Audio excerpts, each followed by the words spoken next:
नमस्कार दोस्तों, स्वागत है आपका हमारे चैनल स्टोरी टेलर पर, जहाँ हम आपको सुनाते हैं रहस्यमयी, डरावनी और रोमांचक कहानियाँ, जिनके पीछे छुपे होते हैं ऐसे राज जो आपके रोंगटे खड़े कर देंगे। तो चलिए दोस्तों, शुरू करते हैं आज की दास्तान, काली कोठी का राज। शहर से थोड़ी दूर पुराने रास्तों पर एक बड़ी हवेली थी। लोग उसे काली कोठी कहते थे। कहा जाता था कि वहां रात को अजीब आवाजें आती है और कोई भी वहां रुकना नहीं चाहता। आकाश, जो पेशे से पत्रकार था, इन कहानियों को मजाक मानता था। एक दिन उसने ठान लिया कि वह इस कोठी में रात गुजारेगा और सच दुनिया को बताएगा।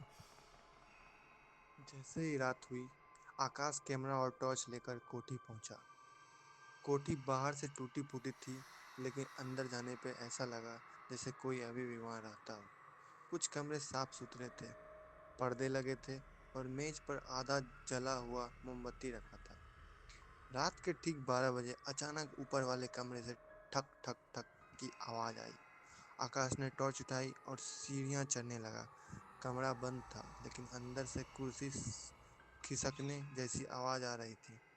दरवाजा खोलते ही कमरा खाली मिला, लेकिन दीवार पर कोयले से लिखा हुआ था, यहाँ मत ठहरो।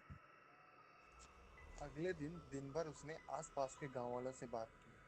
सबने कहा कि इस कोठी में कभी रघुनाथ बाबू नाम के अमीर आदमी रहते थे। उनकी बेटी अचानक गायब हो गई थी और तब से इस घर के लोगों ने अपशकुनी मान लिया। आकाश दोबारा रात में लौटा। इस बार उसने हर कमरे को ध्यान से खंगाला। एक पुराने अलमारी के पीछे उसे एक डायरी मिली। उसमें लिखा था, मैंने अपने पिता की करतूत देखी है। उन्होंने किसी को इस घर के तहखाने में बंद कर दिया है। अगर ये डायरी किसी को मिले तो तहखाने में देखना, सच वहीं छुपा है। आकाश का दिल जोर से धड़कने लगा। उसने पहली बार सुना था कि इस कोठी में तहखाना भी है। आधी रात को वह तहखाने का दरवाजा ढूंढने लगा। जमीन पर लकड़ी का एक ढीला पट्टा था। जैसे ही उसने उठाया, नीचे अंधेरा गहरा गड्ढा दिखा। टॉर्च जलाकर नीचे उतरा तो वहां पुराना सामान, जंग लगे बक्से और दीवारों पर अजीब निशान बने थे। तभी अचानक हवा का तेज झोंका आया और उसकी टॉर्च बुझ गई। अंधेरे में किसी की सांसें की आवाज सुनाई देने लगी। कांपते हुए उसने माचिस जलाई। सामने दीवार पर खूबसूरती से लिखा था, मैं अभी भी यही हूँ। और उसी पल उसके पीछे से किसी ने जोर से दरवाजा बंद कर दिया। आकाश ने पूरी ताकत से दरवाजा खोला और बाहर भागा। अचानक उसकी नजर ऊपर पड़ी। सीढ़ियों पर एक लड़की खड़ी थी, बिल्कुल सफेद कपड़ों में। लड़की धीरे धीरे बोली, तुमने मेरी डायरी पढ़ी। सच तहखाने में है, पर कोई मानता नहीं। मेरे पिता ने मुझे ही वहां कैद किया था और आज तक मेरी आत्मा यहीं भटक रही है। आकाश के रोंगटे खड़े हो गए। लड़की की आंखों से आंसू बह रहे थे, लेकिन चेहरा धीरे धीरे धुंधला होने लगा। अगले ही पल वह गायब हो गई।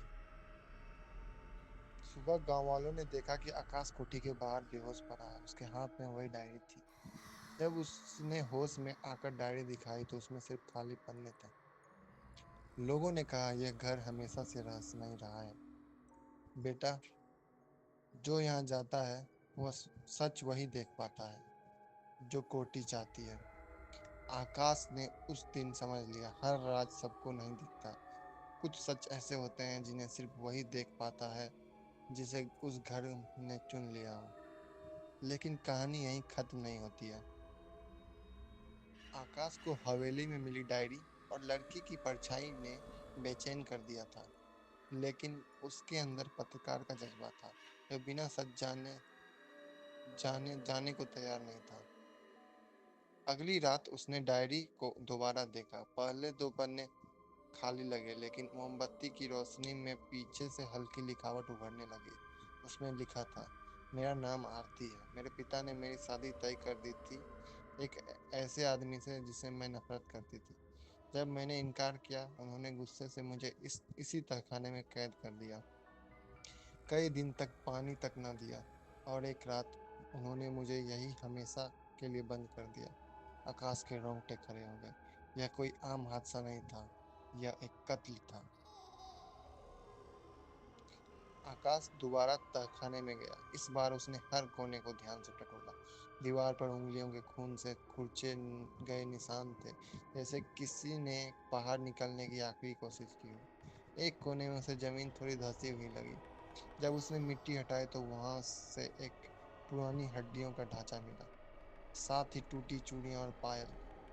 आकाश समझ गया ये आरती की लाश थी। उसकी आत्मा इसलिए हवेली में भटक रही थी क्योंकि उसकी मौत का सच कभी सामने नहीं आया। अचानक हवा तेज चलने लगी, मोमबत्ती बुझ गई और सामने वही लड़की आरती खड़ी थी। इस बार उसका चेहरा साफ दिख रहा था। वो रोते हुए बोली, अब तुमने मेरा सच जान लिया है, लेकिन क्या तुम इसे दुनिया को बताओगे या डरकर भाग जाओगे जैसे सब भागते आए हैं? आकाश कांपते हुए बोला, मैं सबको बताऊंगा। आरती धीरे धीरे मुस्कुराई और बोली, अगर सच बाहर आया तो मैं मुक्त हो जाऊंगी। उसके बाद उसकी परछाई धीरे धीरे हवा में घूमने लगी और पूरा तहखाना अचानक शांत हो गया। सुबह आकाश ने पूरी कहानी लिखकर अखबार में छाप दी। सारा गांव हैरान रह गया। लोग कोठी को देखने आए और पहली बार किसी ने माना कि आरती सच में मारी गई थी। गांव के बुजुर्गों ने कहा कि जिस रात खबर छपी उस रात से हवेली में से ठक ठक की आवाज आनी बंद हो गई। लेकिन आकाश के लिए राज यहीं खत्म नहीं हुआ था, क्योंकि उसी रात उसके सपने में आरती आई और सिर्फ एक वाक्य बोली, तुमने मुझे आजाद किया, लेकिन हवेली के तहखाने में मैं अकेली नहीं थी। आकाश की आंखें खुली और कहानी यहीं खत्म होती है, या शायद असली डर यहीं से शुरू होता है।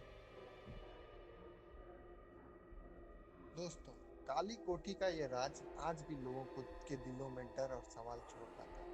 क्या आरती की आत्मा सच में मुक्त हुई, या तहखाने में अब भी कोई और आत्मा कैद है? आपको क्या लगता है?